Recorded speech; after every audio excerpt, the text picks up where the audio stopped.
One of the deep state's most important weapons in their war on humanity is the LGBTQ plus P juggernaut that is absolutely steamrolling over the family and over the church.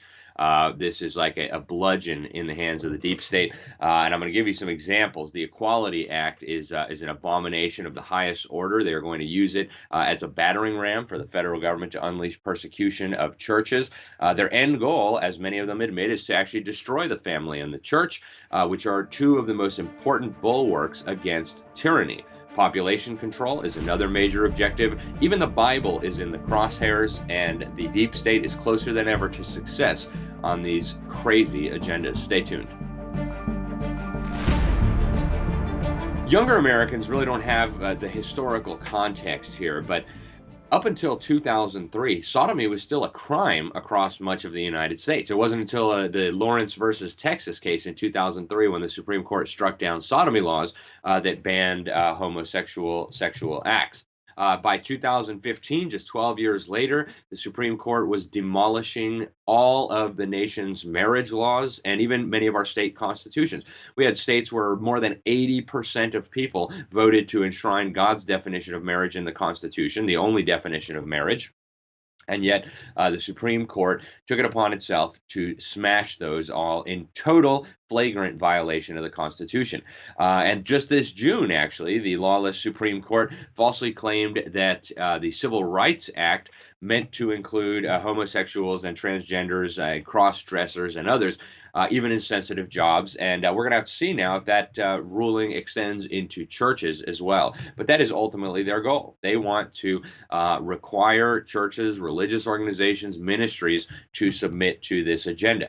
Now, the deep state planned this out long in advance. This didn't just materialize in a vacuum. And as you know, if you've been watching our Behind the Deep State series, the government school system was absolutely critical to moving this agenda along. So I want to show you a little video that was showed to victims of government schools all across America in the early 1990s, back when I would have been in, second grade, third grade, something like that, first grade. And this video was shown all across the United States to little children, first grade, second grade, third grade. It's called It's Elementary, talking about gay issues at school. Check out this video. Today, the law says that if you're the same sex, two men and two women, you can't get married. It is against the law. And I thought that it might be kind of fun for us to sort of be pretend judges for a few minutes. What I'm going to give each of you is a sheet that just tells you that some people think that it's wrong for gays to get married, that it's not natural, and that it goes against what a family is. Other people think that the state should not decide these things, that it should just be up to two adults to decide what they want to do. What do you think the answer to these questions are? Should gays be allowed to marry? Should they not? I don't see why they shouldn't. I don't see why they shouldn't. Did you catch that? We're going to be pretend judges, and we're going to decide whether those mean old people who don't think loving people should be able to get married can continue to discriminate against our wonderful, wonderful things. So this is how they prepared the way, right? Again, back in when this was being shown to children all across America, sodomy was still a crime.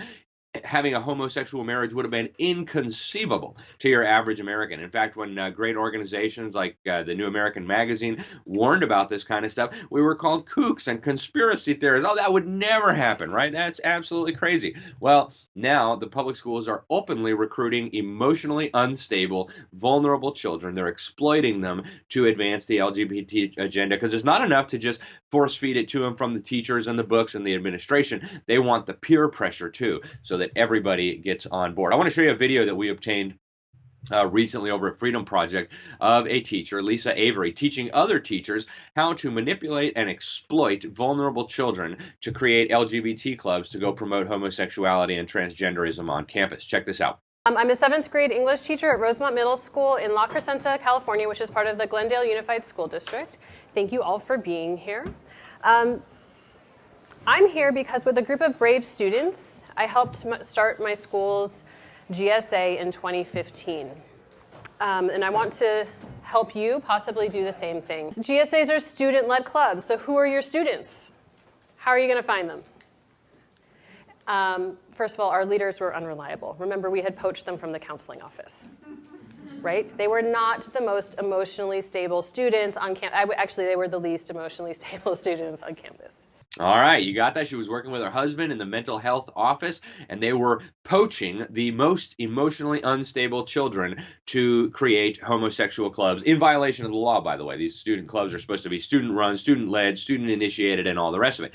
Now, guess what? It's working. It's incredibly effective. When I was a kid, not that long ago, maybe if you're, in your early 30s, when you were a kid, you probably remember that transgenderism was not a thing when we were children, not all that long ago, right? Me, for example, I grew up in 8 different countries on 4 different continents. I grew up with every kind of kid from every kind of background, race, religion, whatever you can imagine. And I never, not in my whole entire childhood, met a boy who thought he was a girl or a girl who thought she was a boy. It was inconceivable. The word transgender wasn't in the dictionary. Okay. Now I want to show you some of the data, right? The University of California at Los Angeles, their Homosexual and Transgender Institute, I think it's the Williams Institute, did a study, and they found that 27% of California's children today are self-described gender non-conforming. So they're boys who don't recognize that they're boys or girls who don't recognize that they're girls. And you're thinking, well, I live in a conservative state, so that doesn't impress me. Well, guess what? I was in Utah in March, got some data from some people in the education system over there, found out that the number of children undergoing, or young girls undergoing a medical transition increased by 10,000% in 5 years. Okay, from 2015 to 2019, the number of girls being prepared for genital mutilation with hormones, with puberty blockers, with testosterone injections, these, by the way, permanently sterilize you, was increasing by 10,000%. Okay. So what is the end goal? Why is the deep state so obsessed with pushing this agenda on Americans and people around the world, right? Our State Department now is flying LGBT pride flags all across the world, except in Saudi Arabia, they get a pass for some reason. But, the State Department is threatening to withhold aid. You have multiple agencies of the U.S. government that have made it their mission to bully foreign nations, Islamic nations, Christian nations into submitting to this LGBT juggernaut. And I mean, it's in your face, right? They're refusing to sell weapons to them. Unbelievable stuff. So what is their goal? Why are they doing this? Well, cultural Marxists, civilization destroyers, they realized that they weren't going to be able to have a communist revolution in the West unless they demolished certain things in advance, because they tried, right? Oh, you're poor, you're a proletariat, you should want to overthrow the system, you should want to eat the capitalists, you should want to expropriate their wealth. And they didn't, right? Because they were loyal to God, they were loyal to their families, and they were loyal to their nation. They had no interest in overthrowing the system because, hey, it was okay, right? So cultural Marxists, people like Antonio Gramsci, the Italian communists, people like the subversives at the Frankfurt School who eventually came over to the United States, they outlined a plan to demolish the institutions that were protecting civilization. And 2 of their key targets were the church and the family. So they had to go. Now we can see what the end goals are, and we can see them coming into view. There are now multiple countries in the world today where you can be arrested and imprisoned for speaking out against homosexuality. Now, if you're a Christian, the Bible says homosexuality is an abomination. If you're a Muslim, the Quran says the penalty for homosexual acts is death. Okay? If you're a Jew who believes the Old Testament, God takes these things very, very seriously. Okay? And all cultures, almost all cultures throughout history, except really degenerate ancient Greece and ancient Rome, as they were collapsing, have recognized that there's a big problem with this. Well, in the United Kingdom now, they are literally they're going up to street preachers and asking them what they think about homosexuality. And when they point out what the Bible says, they're being hauled off to jail and prosecuted for hate speech. In Sweden, same thing. They actually put a pastor into jail for months, a Pentecostal preacher, because he said homosexuality was a cancer on society. Incredibly, the Swedish Justice Ombudsman, over a decade ago, did an investigation into the Bible to determine whether it was hate speech. And he actually determined that it was hate speech, that the Bible was a violation of Swedish law when it comes to hate. Okay, let that sink in.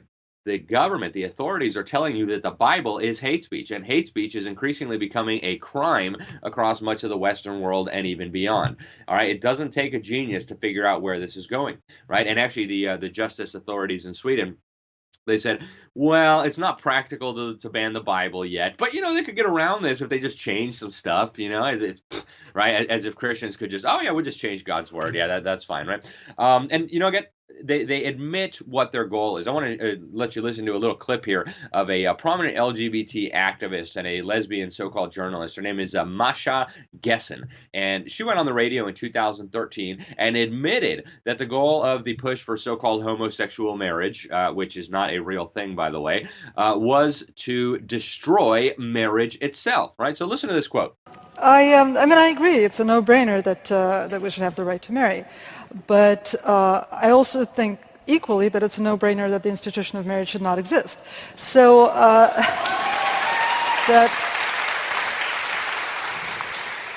that causes my brain some trouble.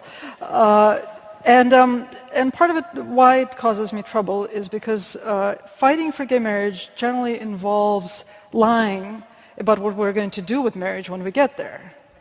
You know, because we lie that the institution of marriage is not going to change. And that is a lie. The institution of marriage is going to change, and it should change. And again, I don't think it should exist. I don't like taking part in creating fictions about my life. That's sort of not what I had in mind when I came out 30 years ago.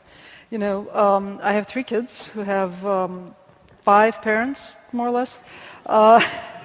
And I don't see why they shouldn't have 5 parents legally.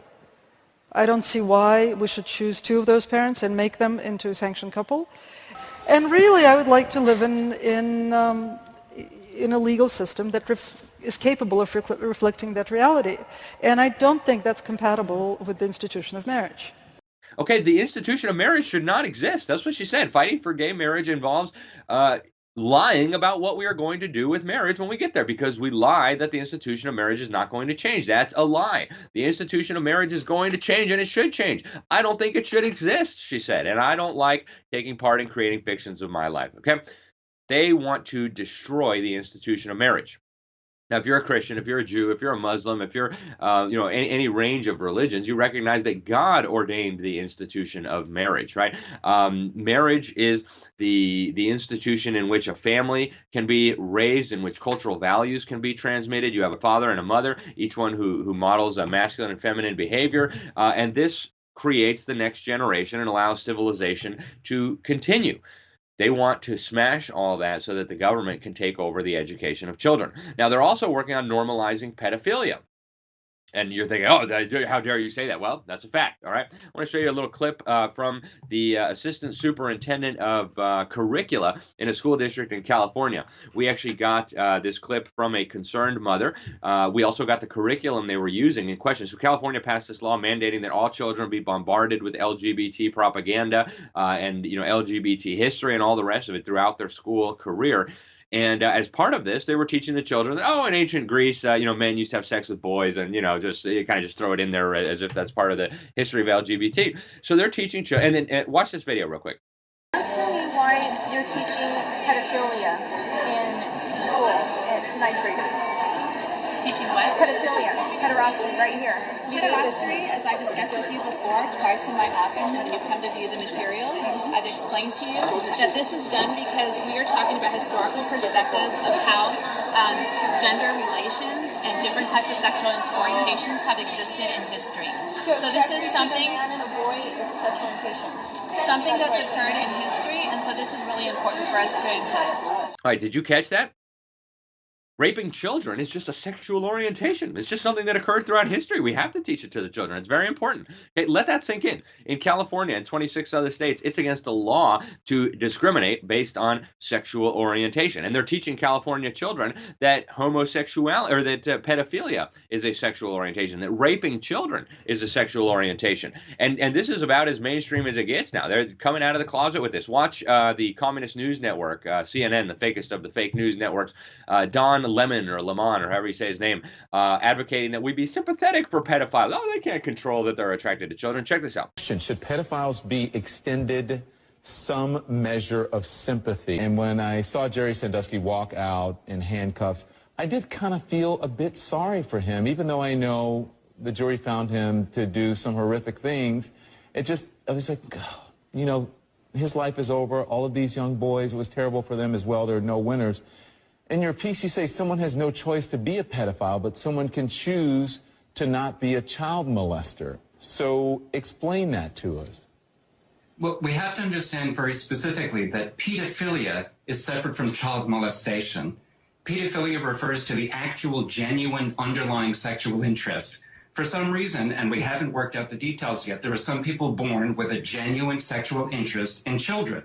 They didn't ask for that. Nobody asks to be a pedophile. That just seems to be the case for these people. Right. Notice what they're saying, guys. There's no choice but to be a pedophile. It's your sexual orientation. And if you can't discriminate against homosexuals for their sexual orientation, how can you discriminate against pedophiles? Of course you have to hire a pedophile to run your Sunday school. Of course you have to hire a pedophile to run your Christian school. How could you not, right? You're discriminating. Okay, now BBC has been pushing this narrative, the Salon, Vice, all kinds of establishment media outlets have been promoting this narrative that pedophilia, you're just born with it, you can't do anything about it, it is what it is. Now, who is supporting this? Well, the deep state is supporting this. Surprise, surprise. Obviously, all the huge foundations, the Rockefeller Foundation, Ford Foundation, the Soros Foundation, right? Open Society Institutes have been pouring millions and millions of dollars into this homosexual, LGBT, transgender agenda. Soros is, of course, trying to normalize gender confusion. You have very, very powerful billionaires who are pushing this.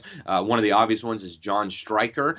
He inherited his fortune from his grandfather, who founded the Stryker Corporation. In 2000, this man he's a homosexual as well. He created the Arcus Foundation, a nonprofit serving the LGBT community, okay? And just in 3 years, right, I got the data from 2007 to 2010. It was in an article on First Things. He gave almost $60 million to LGBT causes, making him one of the largest financiers of the LGBT movement, okay? Some of the organizations that Arcus supports include the Victory Institute, the Center for American Progress, which incidentally was run by John Podesta, the weirdo who worked with the Clintons and goes to spirit cooking parties and all the rest of it. You've got the ACLU, the Transgender Law Center, the Trans Justice Funding Project, Outright Action International, Human Rights Watch, GATE, Parliamentarians for Global Action, the Council for Global Equality, the United Nations, Amnesty International, the Gay, Lesbian, Straight, whatever it is, and Gulson, however you say that. Okay, so these are all organizations that are being funded by these people. Another deep state billionaire funding this agenda is Tim Gill, a software magnate who has donated something like $500 million to advance this cause.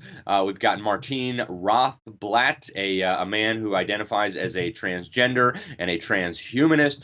We've got Drummond Pike. We've got Warren Buffett. We've got Mark Bonham. We've got Rick Weiland. And all these people are pouring money into the Tides Foundation, this radical left-wing subversive organization that then funnels this all out anonymously to the LGBT battering ram that is being used to break down the family, break down the church, break down civilization, break down parenthood, and all the rest of it. Obviously, Hollyweird, you can't talk about the LGBT agenda being normalized and promoted without talking about Hollyweird. Here is Sleepy Joe Biden talking about it. Watch this. When things really begin to change is when the social culture changes.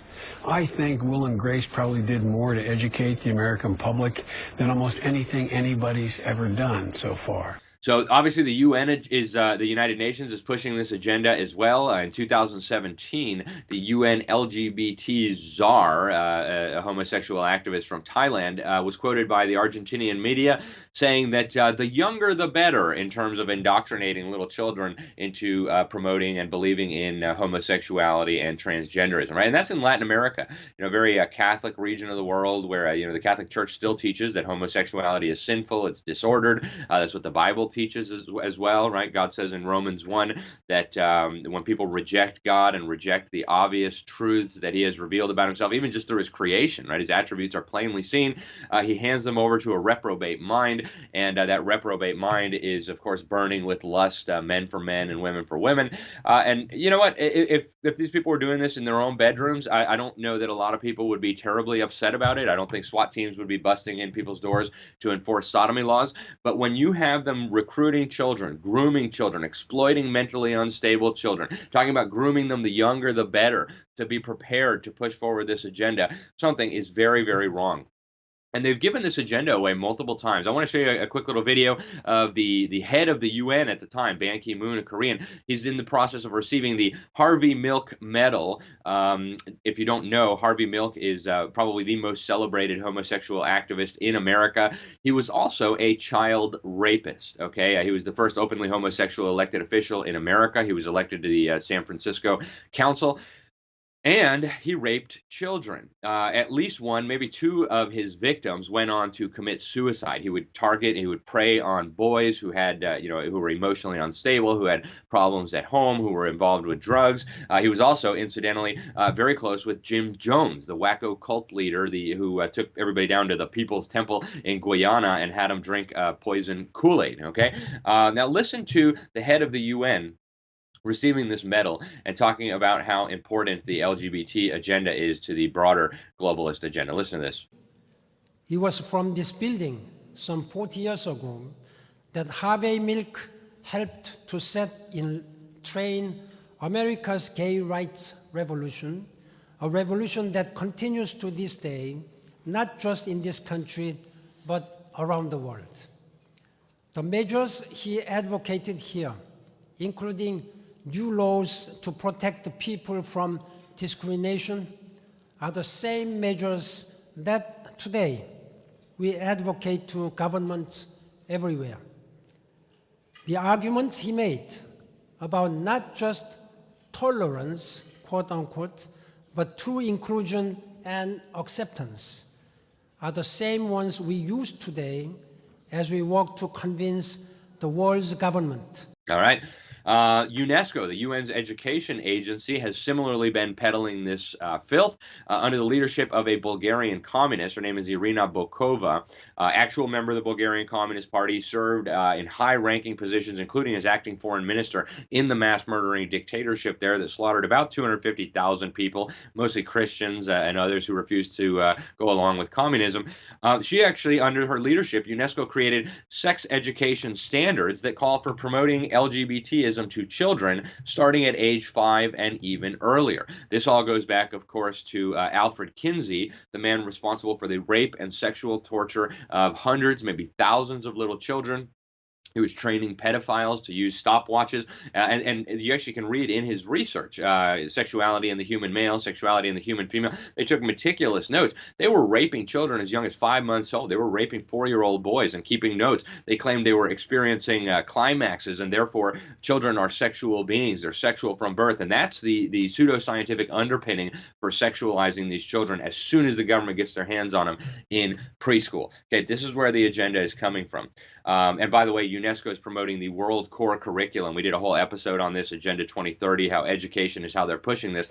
The World Core Curriculum, which you can still find on UNESCO's website, was created by Robert Mueller, and he said in the foreword to the teacher's manual that the World Core Curriculum was based on the teachings of Alice Bailey and her spiritual mentor, the Tibetan teacher Djwhal Khul. Well, Alice Bailey, if you're not familiar with her, was the founder of the Lucifer Publishing Company. So you know where this agenda is coming from, right? It's not a mystery, straight from the pit of hell. Now, the big pharmaceutical companies have also gotten in on the game, right? They recognize that there is big money to be made in mutilating children, right? The American College of Pediatricians has said very clearly that trying to convince children that, gender confusion is normal or healthy, or that mutilating your body to become a new gender is something that's reasonable, that's child abuse. And yet you have big pharma pumping money into this agenda because they're getting rich, right? They're opening transgender clinics, and they're selling testosterone, and they're selling puberty blockers, and they're selling surgical equipment to mutilate these poor children. They become clients for life, right? After they do this horrifying procedure to them, they've got to go check in with their doctor probably every month for the rest of their lives, right? And Big Pharma and the medical industrial complex is going to make a fortune. Now, we already know where this is going, right? I mentioned Sweden. I mentioned the United Kingdom. We're starting to see that in America today, right? Who could forget the government jailing Kim Davis, right? As soon as the Supreme Court issued the lawless, unconstitutional ruling claiming to invent a right to a homosexual marriage, which again is an oxymoron, anybody who refused was absolutely clobbered. Kim Davis is an obvious example of that. Another one was the Chief Justice of the Alabama Supreme Court, Roy Moore, right? He said that this was an illegitimate, unconstitutional ruling. The Constitution of Alabama, which and this amendment was approved by 81% of the people of Alabama, says that marriage is between a man and a woman. And so he resisted, and what happened? He was absolutely destroyed. They removed him from his post, to which he was elected, by the way, and just completely destroyed his life. Now they are continuing to terrorize anyone who refuses to use their God-given talents to glorify what God has referred to as an abomination, right? Homosexuality and homosexual acts. The result of being handed over to a reprobate mind. Now, there's all kinds of examples out there, but you guys know the story, right? You won't make a floral arrangement for a so-called homosexual wedding. You won't bake a cake glorifying homosexual marriage. Well, we're going to destroy you. We're going to sue you in a human rights court. We're going to sue you for hate speech. We're going to sue you for discrimination until you can't even do business anymore, right? You don't want to take photographs of our homosexual wedding. Well, that's like not bowing down to Nebuchadnezzar's golden idol, as a wonderful attorney explained recently, and they cannot tolerate that, right? So they will feed you to the lions as soon as they think they can get away with it. Now, we know where this is going in America, right? The House of Representatives has already passed the Equality Act, okay? Listen to Nancy Pelosi bragging about this. Today is cause for celebration because the House of Representatives has passed the Equality Act. In doing so, we not only showed our respect for the LGBTQ community, we showed our respect for our Constitution, as well as opening the door to so many more victories in the future. Now we have to take it to the Senate and pass it there, but for a moment we can savor and celebrate the passage of the Equality Act. And with great gratitude to the community who knew its power, weighed in on the legislation, and here we are, ready to send it over to the Senate. All right, so what is the Equality Act? Well, the nonprofit Christian legal group Liberty Counsel has said this is the most extreme threat to religious freedom, free speech, privacy, and to women's rights that has ever been proposed in Congress. Okay, pretty serious, right? This measure would basically serve as a wrecking ball, they said, to be used against churches, religious organizations, religious freedom, and free speech. That's what they're doing, folks, and it's already passed the House of Representatives. This legislation would basically define Christianity, Islam, Judaism as inherently hateful, inherently bigoted, in need of persecution, and it would force every institution in society, including churches, including mosques, although I doubt it'll be enforced against mosques, including synagogues, to hire, serve, promote homosexuals and individuals who are confused about their gender. A number of analysts have even warned that enshrining sexual orientation in this statute would even enshrine pedophilia and pederasty, right? There's an organization, I'll talk about in a moment, that calls this bill the Pedophile Protection Act. Again, the House of Representatives has already passed it. The Senate is very close. They've got almost 50 sponsors. So all that stands in the way is a handful of senators. We've got an election coming up, and the president, and at this point, it's not even sure that the president would veto it, okay? He probably would, but, and, we got the presidential election coming up. But anyways, this Equality Act, H.R. 5, purports to prohibit discrimination on the basis of sex, gender identity, and sexual orientation.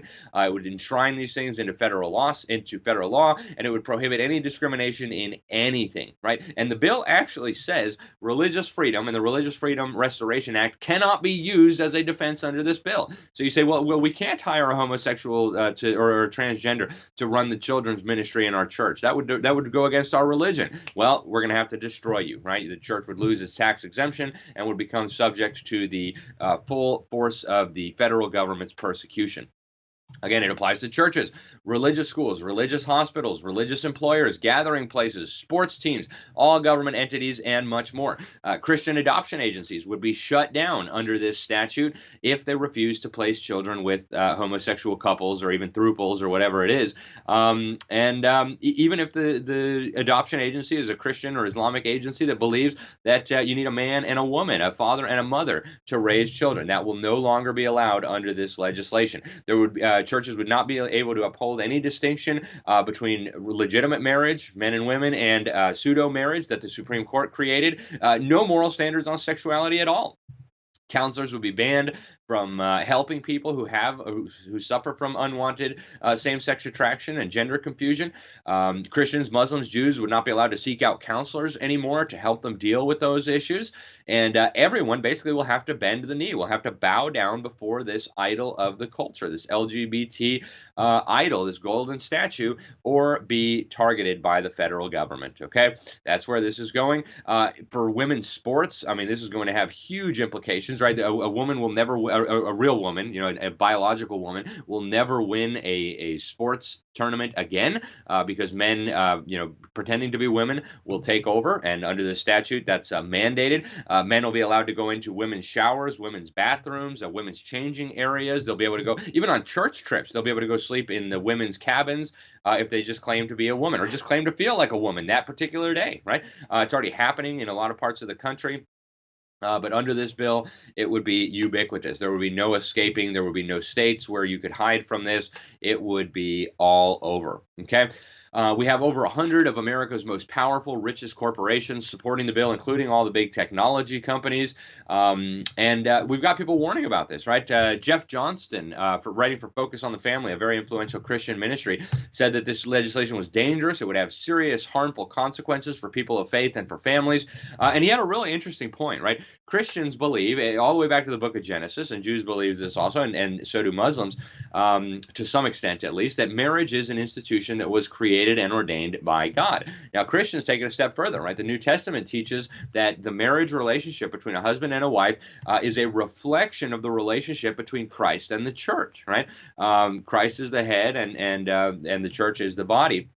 And so the Bible talks about this. St. Paul, the Apostle Paul, talks about this as a reflection of marriage, right, or the relationship between Christ and his church. So this is what Johnston said. We understand that the Christian teaching about marriage has profound spiritual significance as the husband and wife relationship reflects the relationship between Christ and his church. So under the Equality Act, all of these doctrines that have historically been fundamental to the Christian faith would be described as discriminatory and would be persecuted. The full force and influence of the federal government would be put behind this statute and would persecute Christians. Okay, think about the implications of this, guys. This is very, very troubling. There is an organization that was formed in response to this ongoing destruction by the LGBT juggernaut. It's called the Gone Too Far Movement. It's interracial, interfaith group of clergy and laity committed to standing true to biblical principles. They said they're aghast at this agenda.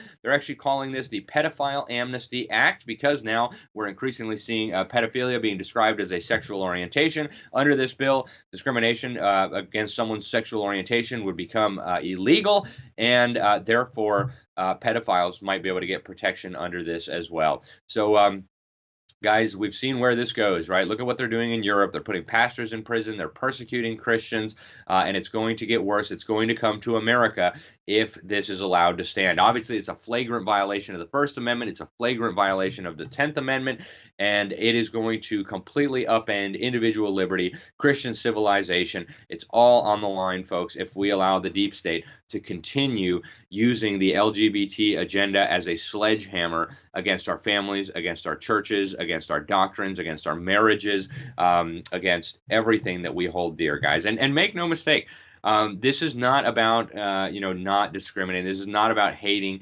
homosexuals. In fact, even the idea that people are defined by their sexual proclivities is problematic for people of faith, right? God defines that as a sin, yes, but that's not who you are, right? Sin is something that you've engaged in that God can free you from. It is not your identity unless you choose to make it your identity. So there's pseudoscientific lies. There people are being told that they were born this way and that they can't change that. Well, you know what? Does that mean that people who look at women with lust were born lusters? Does that mean someone who commits adultery was born an adulterer and they can't do anything about it? I mean, come on, guys, think of the implications of this. So the LGBT agenda needs to be understood not as an issue of love or equality or compassion or anything like that. It is a sledgehammer in the hands of the deep state for the purpose of destroying some of the key institutions that God himself says he ordained in the Bible that uphold and maintain individual liberty and civilization. Again, that's the family, it's marriage, it's the church, right? They've told us they want to get rid of marriage. They've told us they want to smash the church. That's their objective. And once they get rid of those things, liberty will go with it as well, right? I'm Alex Newman. This is Behind the Deep State. Thank you for watching. Make sure you like, share, subscribe, all that great stuff. Without you, this message will never get out. Again, thank you for watching, and God bless you.